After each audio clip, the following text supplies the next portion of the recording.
So, as a champorado girl at umuulan today, alam niyo na ang naiisip ko.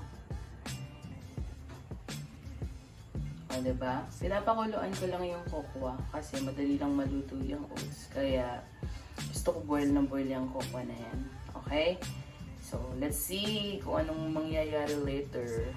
Bukas ako niyan, nakita ko yung kalabaw. Sana all, diba? Nag-i-enjoy sa ulan. Diba? Sana all.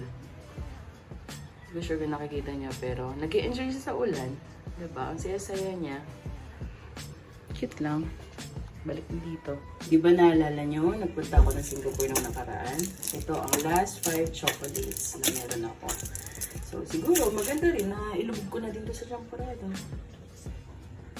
Actually, hindi ko nilagay lahat ng chocolate. Dalawa lang yung nilagay ko. And nung tinakman ko, okay sa akin yung pait ng kokwa. Pero kulang yung sugar, so gagamit tayo nitong stevia. Hindi ako maarte pero ito lang kasi yung available sa bahay. So, yun lang. Ayan, so nilagay ko na yung stevia. Hahaluin ko lang kasi gusto ko hindi hinahalo ang gatas. Okay. Ito yung chocolate na nilagay ko. Hindi ko alam kung ano to.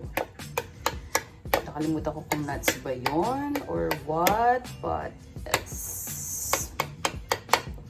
Ayan. Nahalo na natin. So, lalagay ko naman yung powder.